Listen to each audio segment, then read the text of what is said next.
When the final executive signature dried on our $200 million corporate buyout, my boss dropped into our private video call with a glass of scotch in his hand. Arthur had that slick, practiced grin he always wore right before delivering bad news disguised as progress. He did not waste time with soft openings, blurted out that my executive role was being phased out to make room for younger talent, and offered a weak thank you for my years of dedicated service. I did not blink, yell, or plead.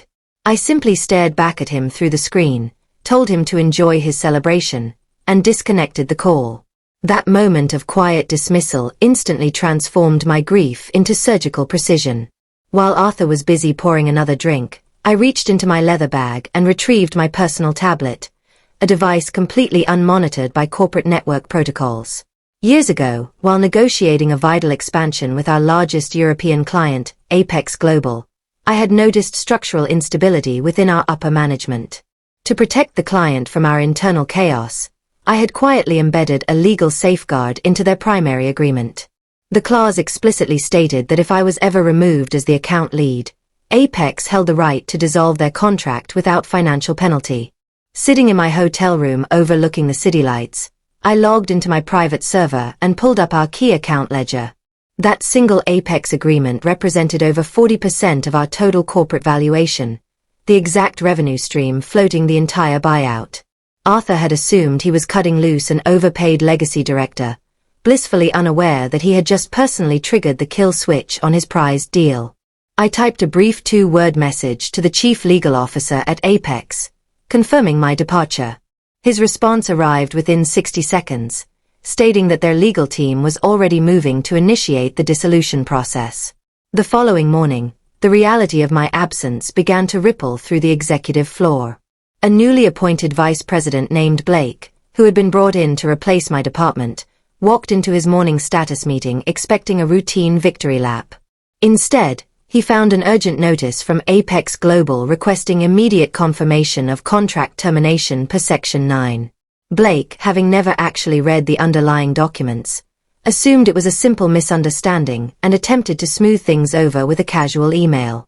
The client responded by attaching the signed agreement, highlighting my name next to the mandatory oversight clause with cold, undeniable clarity.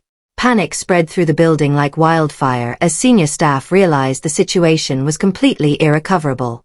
Internal message boards lit up with frantic inquiries, while financial officers desperately tried to find a loophole in the wording. The company legal department quickly confirmed that the safeguard was airtight, fully ratified, and completely enforceable under international corporate standards.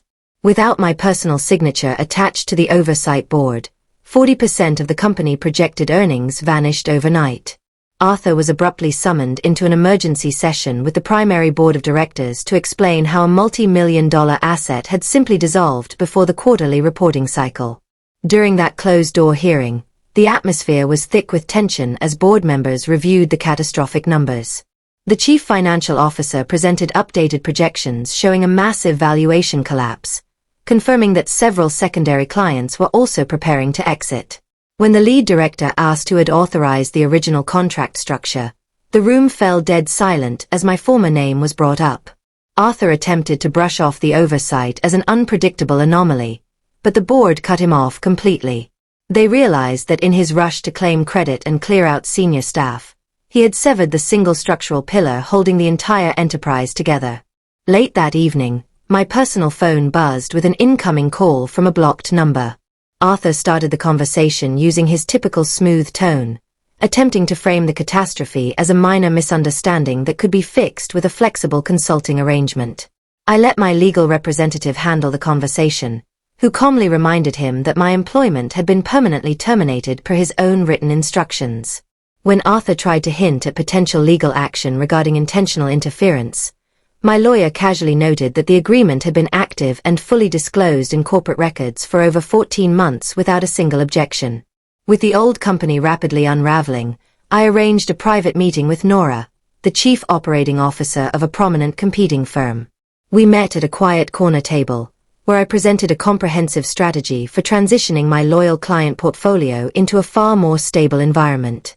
Nora reviewed the documentation, recognized the massive opportunity, and immediately offered me full executive authority over a newly expanded division. The transition was seamless, allowing Apex Global and several other major partners to move their business under my leadership without losing a single day of operational continuity. Within 2 weeks, the public fallout hit the business press, sending shockwaves through the industry as news of regulatory audits and plummeting valuations leaked. Arthur was quietly forced to step down from his position, his reputation completely ruined by the very deal he had tried to celebrate. Sitting in my new corner office on my first morning as executive director, I looked out over the skyline with a deep sense of calm. They had treated me like an irreplaceable piece of office furniture, only to realize too late that I was the foundation holding up the entire structure.